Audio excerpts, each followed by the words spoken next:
Is everybody ready?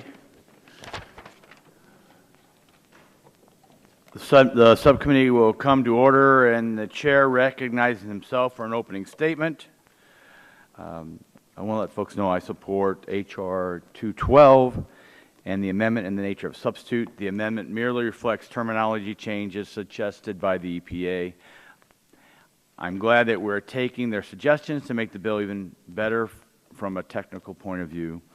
But the essence of H.R. 212 remains unchanged. We call on the agency within 90 days of enactment to develop a strategic plan for managing this issue that makes it, by law, a front-burner issue. We realize that EPA will not have all the answers within 90 days, but we'll at least get a start down the path to finding them.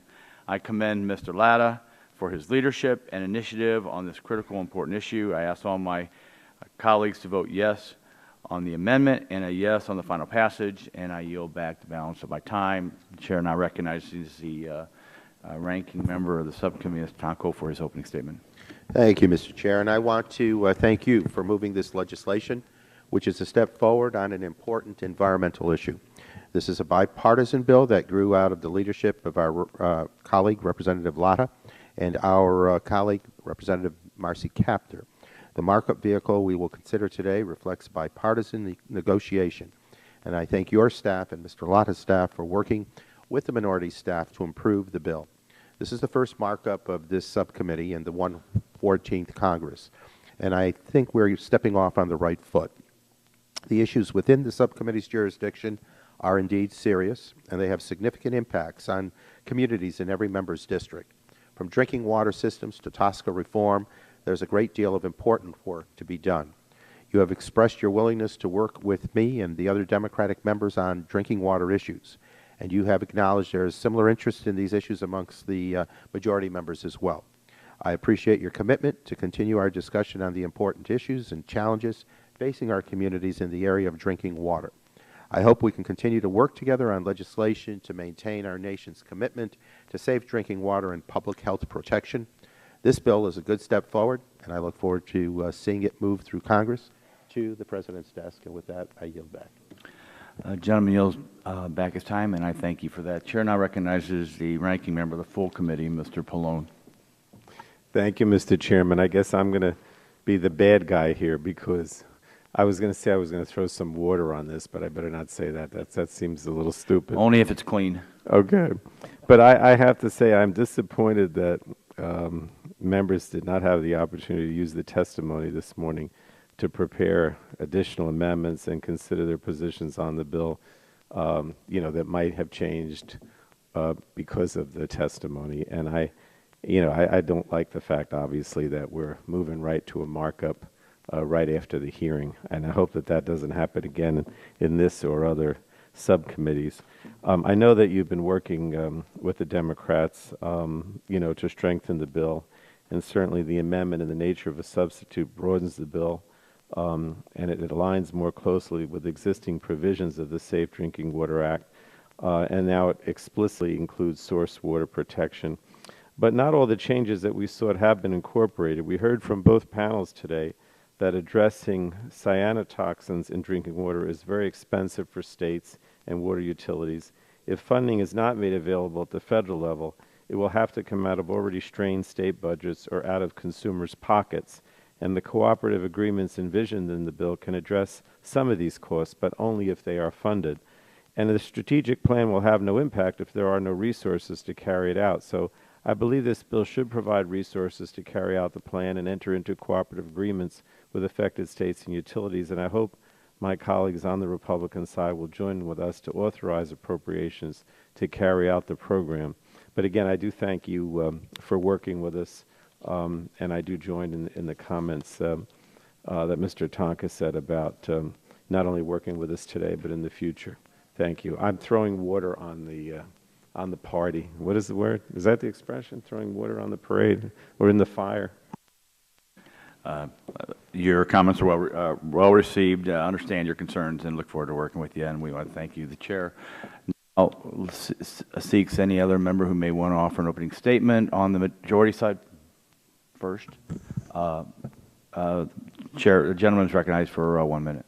Thanks, Mr. Chairman. Just briefly, again, as from my opening statement when the witnesses were here, I just want to thank you again and the committee staff, Republican and Democrat, majority, minority, for working on this and moving the bill forward, because I know the people, not only in Northwest Ohio, but across the country, look forward to this bill's passage. And I just want to thank you very much. And I thank you. Gentleman yields back his time. Chair now recognizes the gentlelady from California, Ms. Katz, for 1 minute. I thought it was 5. I apologize, but I wanted just to, first of all, it is good to have a bipartisan hearing and a bipartisan markup, and I echo my ranking member's statement about that we really need to have get into how we're going to do the pay-fors. We need to really be talking about how communities are going to be able to face the cost of mitigation and adaptation as these state revolving funds are diminished and are not able to handle it. So I think we're going halfway there with this opening these hearings, and we should build upon the hearings, which were very dynamic, and also shoulder our responsibility to consider where the burden is going to be borne for making these changes. And the sooner we do that, the better. Algal blooms in these coastal areas that I represent can be so devastating to shellfish growers, to fishermen, to local businesses. NOAA has estimated that coastal algal blooms, I'll just bring out this piece of it, result in at least $82 million in economic impacts every year. Freshwater, of course, are even worse, an estimated $2.2 billion. So really, it's a cost savings for us to do the mitigation in the long run. And yield back. Gentlelady yields back her time. Anyone else seeking recognition? Seeing none, the chair calls up H.R. 212 and asks the clerk to report. H.R. 212, to amend the Safe Drinking Water Act to provide for the assessment and management of the risk of cyanotoxins in drinking water and for other purposes. Without objection, the first reading of the bill is dispensed with, and the bill will be open for amendment at any point so ordered. The chair recognizes himself for the purpose of offering an amendment in the nature of substitute, and the clerk will report the amendment. Amendment in the nature of a substitute to H.R. 212 offered by Mr. Shimkus of Illinois. Without objection, the reading of the amendment is dispensed with. And we just want to say we've worked with the EPA and the minority to try to refine the language. We want to thank my colleagues on both sides for working through the process and getting to a point where we can get to the point of a manager's amendment. Still have an amendment or two to address, but my colleagues have my thanks. I look forward to working with them. And I yield back the balance of my time. Anyone else seeking time to speak on the amendment? Are there any bipartisan amendments to the amendment? Seeing none, are there any other amendments? Mr. Chair, I have an amendment at the desk. For what? Chairman, the clerk will report the amendment. Amendment to the amendment in the nature of a substitute to H.R. 212 offered by Mr. Tonko of New York. Without objection, the reading of the amendment is dispensed with, and a gentleman from New York is recognized for 5 minutes in support of the amendment. Thank you, Mr. Chair. This is a very simple amendment that adds a modest authorization for funding to the bill. One of the lessons we all learn early in life is that you don't get something for nothing. If we want to see results, we need to provide guidance to the appropriators about the need for resources and about the level of funding that is required to achieve the tasks that we have mandated. I do not intend to call for a recorded vote, but given the substantial costs of these blooms to water utilities, businesses, and individuals across our country, and the need to make progress on this very important issue, I believe we need to be serious about providing funds to get results. And with that, I will yield back, Mr. Chair. Gentleman yields back time. We thank him for amendment. I think we've had a good discussion on the issue of authorization and appropriations, and I think as we move forward, we just think at this time, based upon the testimony, this might put the cart before the horse as far as what's really needed. But the concerns have been well registered, and we look forward to working with you. And with that, I yield back my time. Is anyone else wishing to speak on the amendment? Does the gentleman wish to? Yeah. Any other discussion on the amendment?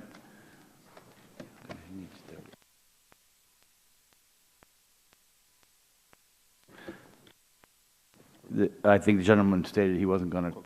We're not calling for a vote. Wait, was the gentleman prepared to withdraw the amendment?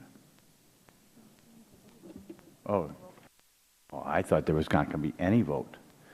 Okay, he's going to call for a recorded vote. So a recorded vote has been called. Okay, we're going to do a voice vote. If there's no further discussion, a voice vote will be held. All those in favor of the amendment say aye. Aye. All those opposed, no. Opinion chair, the noes have it. The noes have it. The amendment is not agreed to.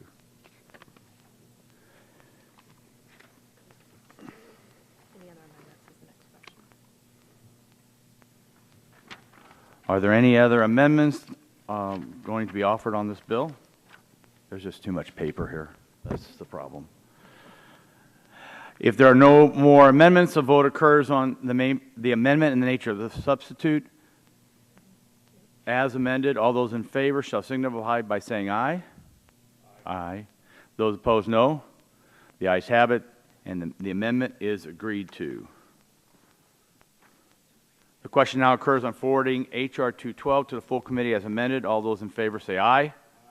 Those opposed, no. The ayes appear to have it. The ayes have it, and the bill is agreed to. Without objection, the staff is authorized to make technical and conforming changes to the legislation approved by the subcommittee today. So ordered. Without objection, the subcommittee stands adjourned. I thank my colleagues for their attendance. Look forward to working with them more in the future.